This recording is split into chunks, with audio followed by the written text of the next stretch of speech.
Ya estamos de regreso aquí en Ángulos y bueno, pues únicamente si revisamos la primera fila de la presentación de este reporte de Jalisco Cómo Vamos, nos daremos cuenta de la cantidad de gente importante tomadora de decisiones que fue. Estaba, por ejemplo, solo por citar algunos, el alcalde de Tlajomulco, y estoy empezando tal cual de cómo estaban sentados de izquierda a derecha, no vayan a pensar ustedes que estoy favoreciendo a nadie. Exacto, también. Casualmente, no sé si fue a propósito que los sentaste juntos, pero junto al alcalde de Tlajomulco estaba el secretario de Vialidad, Diego Monraz. A un lado de Diego Monraz estaba Ricardo Villanueva, el encargado del equipo de transición de Aristóteles Sandoval. Estaba, si mal no recuerdo, el empresario Juan Arturo Covarrubias. Sí, Óscar Benavides de Coparmex, Óscar Benavides de Manuel Coparmex, Herrera de CCIJ. Exacto, estaban también en esa fila. Luego ya más para acá, en la parte más central estaba el alcalde de Guadalajara, Ramiro Hernández, junto al alcalde de Zapopan, Héctor Robles. A un lado del secretario General de Gobierno, Víctor Manuel González Romero, a un lado del rector del CUSEA, Donatio Bravo, y también los diputados electos estaba el recién nombrado coordinador, por cierto, Gildardo Guerrero. Clemente Castañeda. Enrique Velázquez. Exacto. Estaba el líder del PRD más atrás, Raimundo Gómez Flores, otros empresarios destacados. A lo que iba con todo esto es que, como decía antes de la pausa, llamó mucho la atención que a nombre de la sociedad se les pidiera con cifras oficiales políticas públicas con estos indicadores. Porque, como decía Carlos, son datos que ellos tienen y había un reclamo, por ejemplo, en el caso de movilidad. Mario Silva decía, bueno, es que los datos más actualizados que tenemos y que presenta el reporte son de 2009. Ellos tienen datos más cercanos, que son el estudio que mandó a hacer Héctor Bielma hace cosa de año y medio, y no los han facilitado a la sociedad, pero incluso esos datos que sirvieron para hacer una política pública, que hay un plan de movilidad para la zona metropolitana de Guadalajara, no los han aplicado. De hecho, los datos son de 2007, todavía más caducos. Y alguien me comentaba por ahí del público, un consultor, que los datos eran caducos, que ellos conocían información más actualizada. Le pregunté por ellos y me dijo, no, pero es que todavía no es pública o hay que hacer proyecciones. Y se trata de estudios que contrataron algunos gobiernos con particulares como estos consultores en movilidad que no los han dado a conocer y que se los tienen guardados, como el caso también de Zapopan, que no han dado a conocer esta información. Y se gastaron más de 20 millones de pesos. Exacto. Más de 20 entonces está en manos de unos pocos consultores, estudiosos del extranjero, que no, y pagados con recursos públicos. Mira, rápidamente te interrumpo para ver que justamente ahí estaba la primera fila llena de políticos y los que estamos en el podio somos pues representantes de la sociedad civil. Eso fue un ejercicio de verdad muy interesante, además de que bueno, el salón en la Canaco estaba lleno. Me gustó muchísimo esa frase que tú mencionaste, Ricardo. La verdad es que no habíamos visto el ángulo con esa claridad. Cuando nos dimos cuenta de esa perspectiva distinta, fue la oportunidad perfecta la tuya para decirlo, porque sí, no había habido un evento donde en efecto estuvieran puros ciudadanos arriba, de muy diversa trayectoria, formación y adscripción. Había periodistas, académicos, activistas, empresarios, había de todo, pero todos de la sociedad civil. Vaya, ningún dirigente partidista ni ningún funcionario público. Y abajo en primera fila, muy bien portaditos, poniendo atención, muchos políticos y funcionarios. Fue muy bien. Pero interesante porque yo creo que eso habla bien del ejercicio, creo que hubo una pedagogía política en el ejercicio de la presentación del reporte. Tú le hiciste notar muy claramente, pero además creo que sí demuestra una cierta sensibilidad de algunos actores. Algunos que fueron, algunos que no fueron, pero en general creo que hoy la clase política entendió que hubo un mensaje interesante. Sobre todo que hubo la posibilidad de reunirnos muchas organizaciones y redes sociales en un mismo espacio con un mismo propósito para mandar un mismo mensaje. Independientemente de que haya alguien de una organización social, un líder empresarial, un director de medios, vaya, esa pluralidad no se pierde.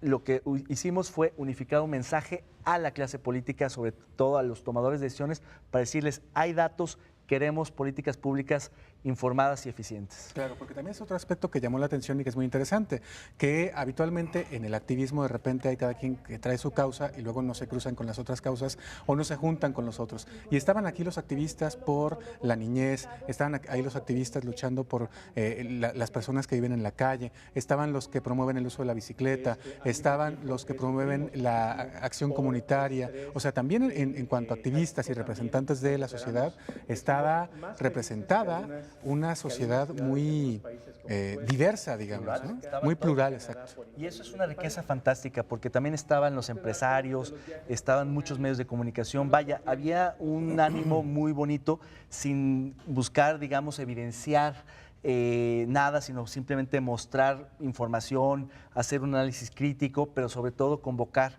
a los distintos tomadores a que se tomen en serio este reporte, y creo que fue un ejercicio que tuvo una pedagogía que quizá no habíamos previsto y que resultó muy bien. Cuando en el observatorio planteamos la posibilidad de esta pasarela, yo le insistía mucho a mi equipo, ¿por qué no le damos juego a todos los colaboradores que hacen posible el observatorio y el reporte? ¿Por qué no lo ampliamos así? Siempre pensamos que había el riesgo de descoordinación, de protagonismos, de tropiezos, de muchas cosas que pueden ocurrir cuando hay más de 20 oradores.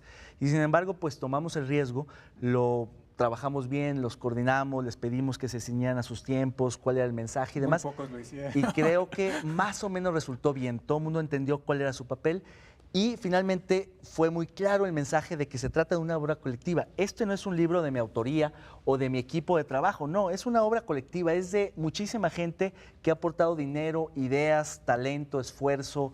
Vaya, esto aquí a nosotros nos tocó, como lo dije, simplemente llevar la batuta en una orquesta muy grande, pero también afinar los instrumentos y hasta ir por el café, porque en una ONG como Jalisco Como Vamos hay que ir por el café, por los refrescos, porque hay pocos recursos, poco personal y mucha disposición. Y entonces en ese sentido, pues es una obra de mucha gente. No la sentimos propia, sino colectiva. Fíjate lo que decía Ricardo hace un momento, el hecho de que haya aglutinado a tantos movimientos tan diversos, yo diría que es parte de un movimiento que ya existe en México, que va creciendo. Hay ahora organizaciones solicitantes de terrenos para viviendas, hay gente que se organiza para solicitar que se regularice su terreno. Supe ahí en la Ciudad de México una organización que se juntan para bajar de peso, ¿no? Pero aquí en Guadalajara, por ejemplo, hay gente que se organiza para pasear en bicicleta, y Ricardo sabe de esa historia. Y este tipo de organizaciones, y lo quiero llevar al ejemplo de este ejercicio, ese tipo de organizaciones que se reunieron y decidieron un día en la semana para reunirse y convirtieron aquello en una convivencia, rebasaron a la autoridad, no le pidieron permiso a la autoridad, y al final la autoridad tuvo que sujetarse a la decisión del ciudadano, de ir a salir a pasear en las noches en la ciudad. Y entonces tuvo que desplegar operativos para ayudar, para abrir calles, etc. Yo comento esto porque el gran reto, creo ahora, de este documento es incidir, como lo ha dicho David, en toma de decisiones importantes. El mismo ejemplo de la movilidad que citaba Ricardo. Los planes de movilidad en Jalisco se han hecho por años. Les voy a citar un ejemplo. Cuando José Manuel Verdín fue secretario de Vialidad la primera vez, se hizo un plan de movilidad que costó 7 millones de pesos y se quedó guardado. Y después, ahora que volvió a ser secretario, volvieron a hacer otro plan de movilidad y volvieron a gastar otros millones de pesos. Nunca tuvo una aplicación práctica el estudio. Entonces, si no podemos empujar a que todos estos indicadores se lleven a políticas públicas, con todo respeto, pero de nada sirve este tipo de situaciones. Nos retiramos a la academia. Así. Es que esto responde a ese lamentable fenómeno que tenemos en nuestro país, ¿no? Y que tal vez se sintetiza en una frase que siempre se ha utilizado. En Palacio las cosas van despacio. Es decir, nuestros gobiernos siempre van lentísimos y los estudios nada más les sirven para gastar y para decir, no, pues sí, ahí estamos, ¿no? El tema de movilidad que han citado, a mí me llama la atención esta inequidad que existe entre la tasa de crecimiento poblacional y el crecimiento de los automóviles. Ah, sí, brutal. 6.5 de la población mexicana vive en Jalisco, vaya. Las viviendas han crecido a ritmo de 3.2% anual y en cambio los carros, el número de autos 7.29, ¿no? 26. 7.26. Y vámonos luego también a los parques. O sea, apenas tenemos el 2.18 de los parques a nivel nacional, cuando tenemos el 6.5% de la población. Inequidad tras inequidad, insisto, y ese es el asunto. No hay interés real de las autoridades. ¿En qué momento este tipo de acciones de buena voluntad, de buena fe, y que qué bueno que se emprenden por parte de la sociedad civil y diferentes organismos, tienen que convertirse en exigencia para una autoridad que, pues ahí está, los escucha y ya? La única autoridad que tiene una organización de la sociedad civil es moral, porque ni siquiera tenemos autoridad, digamos, no son nuestras decisiones o recomendaciones vinculantes. Vaya, incluso algunas instituciones autónomas del Estado no tienen esa obligatoriedad, como los derechos humanos, que son recomendaciones, no son instrucciones. Entonces, en ese sentido, es muy complicada la persuasión. La incidencia en políticas públicas tiene que ser una acción colectiva, en el sentido estricto del término, en donde concurren muchos participantes que se accionan simultáneamente para lograr ejercer una presión mucho mayor que si la ejercieran aisladamente en momentos distintos. Y era lo que decía Carlos, que en el momento en que se movilizan distintos grupos sociales, organizaciones, para una causa en común donde se cruzan esas causas, entonces la presión que se puede ejercer ahí es verdaderamente efectiva y transformadora de las condiciones de gobierno.